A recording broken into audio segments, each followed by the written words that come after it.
even though I no longer believed in many of the doctrines of the United Pentecostal Church, I still at this point believed that the supernatural experiences that I had there and the experiences with God that I had there were authentic.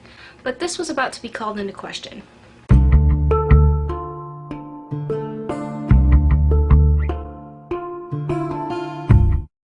Now, in the last video, I discussed the 8 methods of thought reform, and this list was definitely giving me framework to figure out how I was so convinced that my old denomination was right, and how to sort of avoid these psychological tactics.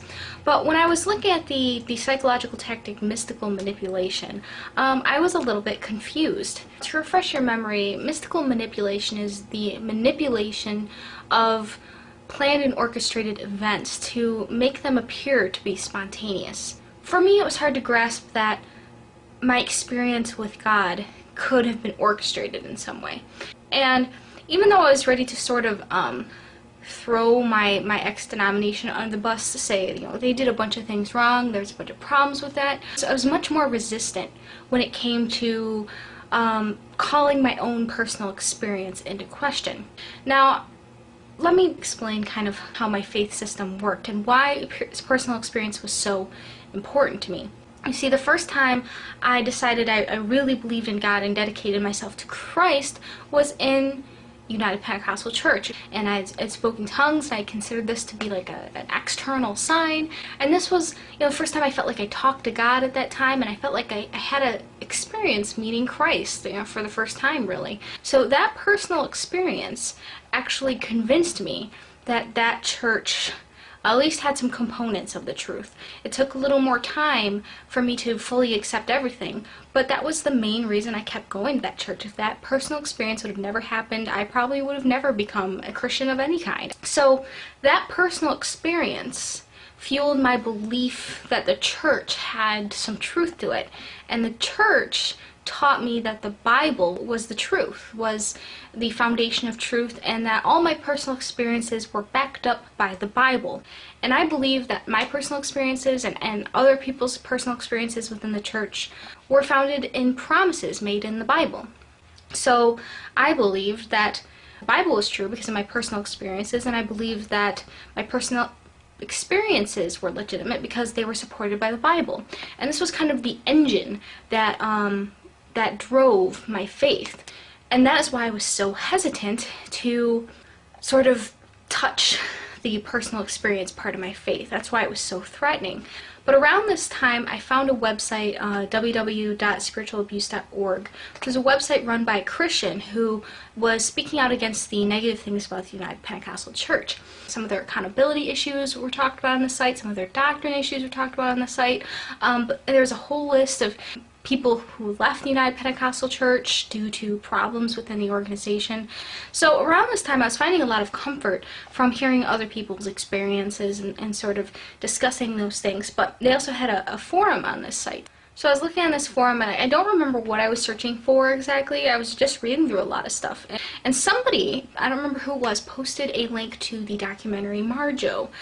I had never heard of the documentary, but it was a documentary made in the 1970s about a preacher who exposed himself as a fake. So it sounded interesting. I was very curious, so I clicked on the link. So it starts out by discussing this young kid, Marjo Goetner. Starts preaching, I believe it was 3.5 years old. This kid becomes a preacher. Starts preaching. I think he became a preacher at 4.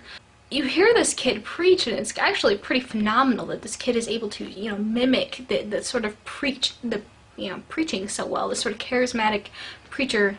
And within the first few minutes, Marjo says, you know, I never believed in God at all. He was coached by his parents to behave this way. He ends up, as an adult, preaching as well, and it goes through the sort of techniques that this preacher uses. He discusses the church like a business. And he starts discussing basically how the whole thing works. This denomination of Pentecostalism is actually not the same exact denomination that I was in, but if you watch the services, they show I think about 3 of them, they're exactly the same as what church I went to. The same sort of jumping up and down, hands in the air, dancing, crying, all that stuff. And it's amazing. I'm watching this. And not only does this show that other denominations of Pentecostalism are almost identical to mine in how they act. Somehow, you know, our church had said, well, they're a little bit different. I thought maybe I'd be able to tell the difference between our tongues and theirs. No, it's the same thing. So not only did that completely throw that out the window, that there's some way I could tell the difference between the tongues of one church and the tongues of another, tongues of one denomination and the tongues of another.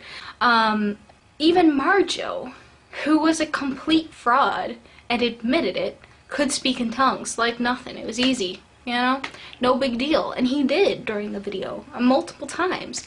And I was just stunned. And so many of the messages you even see Marjo preach are almost identical to some of the stuff I heard in church. I mean, some of the phrases were the same.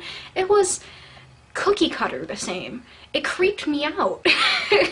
It literally scared me that I could have been sitting under a fraud and not even known it. If I would have seen him in my church preaching, I would have never guessed he was a fraud. And no one there did. No one ever suspected him to be a fraud, at least not anyone that was shown in the documentary, because he was good at it. He was excellent at it. It was a performance to him. And there's multiple times in the video where Marjo touches somebody and they're slain in the spirit, which means, you know, they fall backwards, fall over, which the term the charismatics or Pentecostals call it is slain in the spirit. I never did the slain in the spirit thing. This was one of the only Pentecostal type things I'd never really done. I thought about it. I said, why have I never done why have I never been slain in the spirit? I'd heard of it. I thought about it and I was like, you know, almost every church I've ever been to, every big event, every rally, every big church event, every little church service, this was a really rare thing to see, the slain in the spirit. It almost never happened. I've only seen it a few times in real life. What would have happened if I would have seen some people slain in the spirit on a regular basis? What would have happened if every person I saw touched with a hand, or at least a high percentage, fell over? Would I have fallen over? Would I have subconsciously picked that up and fallen over myself? Maybe. As I was watching this, I was seeing that from an outside perspective. I could look at this in a more clinical nature, and a more of a studying it as opposed to experiencing it like I always had. I could see people were worked up by expectation, by what they were expecting to happen, and they came expecting God's presence to fill them. If you're expecting that, that's gonna make a difference. Conformity. It's far more uncomfortable in a Pentecostal service to just stand there than it is to worship, because most people are doing it already. So there is a sense of conformity. You want to be like a group. People are social creatures, and if other people are feeling something, you're more likely to say or believe that you are too, right?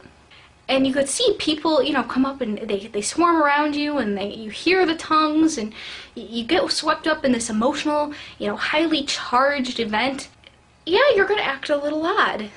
That seems completely like human nature, not supernatural in any way. I think you have to be in that emotionally charged environment to understand it. From the outside, which is sort of the perspective I was getting from watching this documentary, it does look really kooky and weird. But when you're in the middle of it, and when you're feeling the emotional impact of having all these people around you expressing such a high level of emotion, it's not unusual for you to feel something as well. And I just watched Marjo with his voice inflections and his dramatic pauses and his getting really loud and then getting really soft, and the music plays. All the music, there's always this you know, rhythmic pounding music in the background to get you jumping and moving, and I wondered, if God is all powerful, if God can manifest his presence, why would God need all this? Why would God need these human tactics? Wouldn't a God be able to transcend these sort of influence techniques? I felt like if God was there, it could be a dead quiet room and you could walk in and feel it. Why would you need all this music and rhythmic speaking, and why would you need, I don't understand, why would you need all that? Watching this, I realized no God is required for any of this stuff to work. It feels authentic because there's an emotional response. It feels authentic because you're expecting, God to talk to you, or you're expecting, to feel the joy of the Lord, or whatever emotion they're going for in that service. All this felt like I had been knocked backwards because I had always said I experienced God, I had a relationship with God, but now I can look back and see that a lot of my personal experiences had better explanations than something supernatural. The sort of charismatic worship style no longer held any appeal to me after this. I didn't feel like I needed it, but I clearly had needed it at one point in my life, because without these techniques, I might not have ever believed I had an experience with God, so I might not have ever become a Christian. But on the other hand, I was against these sort of things now, and it was a very confusing place to be at. But it felt so real. It still felt real. Speaking in tongues still felt real to me when I did it. Praying to God still felt spiritual. All these things still mattered. I still believed in them, but did the fact that they felt real mean that they were real? That was a question I didn't have an answer to yet. I knew that there were Christians who didn't believe in this sort of charismatic Pentecostal type service, that did believe that it was theatrical. And I realized that those were the type of churches that I wanted to start looking into. I understood that all churches use music to some degree or some level of persuasion methods, but I didn't want it to be extreme like that. I was willing to, okay, singing is fun sometimes. There's nothing wrong with being fun. You don't have to be super serious all the time, but I didn't want a church that relied so heavily on these sort of methods of thought reform, relied so heavily on these persuasion techniques, because I felt like the real truth wouldn't need that. I didn't want to surface level Christianity. I wanted to know as much about Christianity as possible. I wanted to know as much about Jesus as possible. I wanted to soak in everything about the Bible that I could. And I mean, I'd been reading it for years, but I'd been reading it with a sort of United Pentecostal bias. I realized I was going to have to, talk to pastors. I was going to have to look at churches. I was going to have to certainly go deeper than the internet to decide where I wanted to go. And around this time, that's exactly what I started doing.